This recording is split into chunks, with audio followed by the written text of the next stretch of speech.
Hello YouTube, et aujourd'hui on se retrouve pour un tout nouveau match commenté.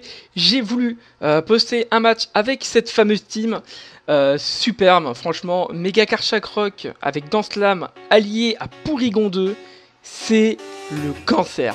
Franchement, Porygon 2 est superbe, il est peut-être plus facilement anticipable par des joueurs plus expérimentés à cause du cage éclair, mais il a pratiquement on va dire le même rôle de tank que le Vénard. Voilà, tout simplement parce qu'il est plutôt fun et quand je vois sa tête, moi je trouve ça super rigolo. Voilà. Alors j'ai une team qui se pose sur Karchak Rock. En face, j'ai une team plutôt classique offense avec Mega Metalos, Dimoray qui est super casse-couille.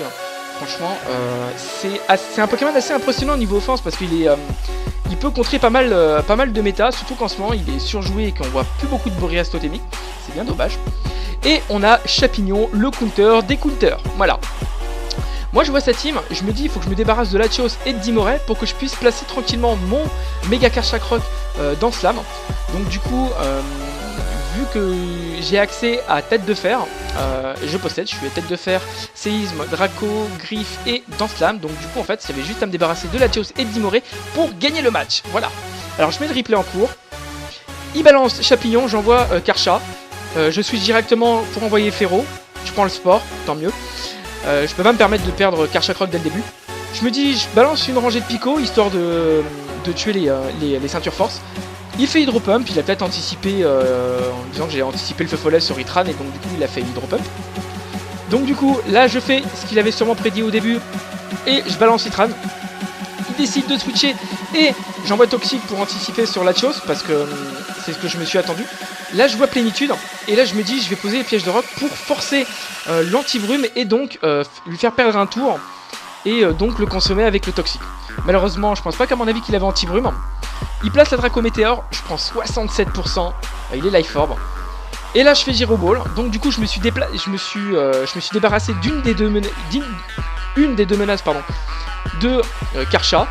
Il me fait Mad Punch, du coup allez tranquille, je fais Gyro Ball et je tue Noassi, et je tue Chapignon, pardon. Noassi a quand même mis une pression assez offensive pendant ce match. Là je vois qu'il prend les pièges de rock, donc du coup je me dis qu'il a inconscient.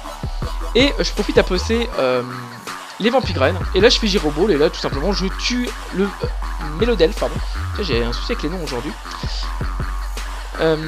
Sur ça, voilà. Du coup, Noassi est vraiment un bon support pendant le match. Là il me fait marteau point. Ouais, ok, pas de souci. Donc ça tue mon Noassi et il prend le vœu de Mélodel juste avant de mourir. Là j'envoie Porygon 2, le canard. Mise du point météore pas si décisif que ça. Je fais cage éclair histoire de gagner la vitesse avec Karchak Rock. Franchement là j'essaye vraiment de poser le terrain pour Karcha.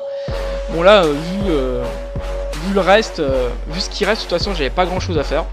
Je sacrifie Mew parce que je le laisse et j'envoie Karcha pour mettre la pression. Je joue sur le safe, je cherche pas à comprendre parce que j'avais peur du point glace, donc du coup j'ai méga et j'ai fait séisme. Je vois le switch de Métallo, je vois qu'il a pas point glace, donc du coup je le retrait et je balance Citran. Je prends l'Hydro Pump, ok, je me dis il y a peut-être un Rolt, je le laisse, je prends 46%, je me dis ok, bon c'est pas grave. Et là j'envoie Trito. Là je vois qu'il a pas de reste, donc du coup je me dis B marron repos, ok. Je fais Toxic pour lui forcer à utiliser repos, pour ensuite replacer Toxic derrière, c'est ce que j'ai fait, j'anticipe le repos et je replace Toxic tout simplement pour qu'il puisse se rendormir pendant le cours du match et donc poser plus facilement le placement de Karchak Rock. C'était principalement là pour ça. Il décide de switcher sur Metalos. Bon, je me dis j'en ai plus trop besoin. Je passe les ébullitions et je me dis que j'ai quand même un peu besoin de Tritosaur pour Dimoray. J'envoie Karcha, il me fait point météore, je prends 59%, tranquille. Là, tout simplement, j'ai tapé séisme, je prends l'assurance, tranquille. Et là, prédiction, je m'attends à ce qu'il re-switch par peur du switching et je place là dans Slam, voilà. J'aurais eu ça alors qu'il avait tout le reste de ces Pokémon là, ça aurait pas changé grand chose. Pendant le match, j'ai vraiment forcé sur l'entrée de Karchak Rock, c'était vraiment très important. Il me fait sabotage, là j'ai vraiment plus besoin du Karchak Rock parce que de toute façon, bon voilà quoi. Et ça me servirait à rien, il fallait que j'utilise un de mes deux tanks de ma team pour que je puisse m'en débarrasser. Là je fais triple attaque, Voilà, il lui reste 5%. Quoi qu'il arrive, il meurt sur l'orbe de vie. Et quoi qu'il arrive, le Métalos meurt. Voilà, sur les pièges de roc et les picots. Un match très rapide. Comme vous pouvez voir, je suis... Même si mes teams niveau build sont plutôt assez bulky, les matchs ne durent pas aussi longtemps que ça, 28 tours. Ça reste raisonnable, ça fait quand même 15 tours, pratiquement 15 tours par personne, donc là du coup 14. Ça reste quand même raisonnable pour un match sur Shonen, comme je disais sur les précédents matchs. J'espère que cette vidéo vous a plu. La team était plutôt intéressante à voir, surtout Mega Karchakroc et Porygon 2, moi je trouve ça assez fun. Et voilà. N'hésite pas à t'abonner, à liker, à partager, ça fait toujours plaisir. Et je te dis bah à une prochaine. Allez, bye bye.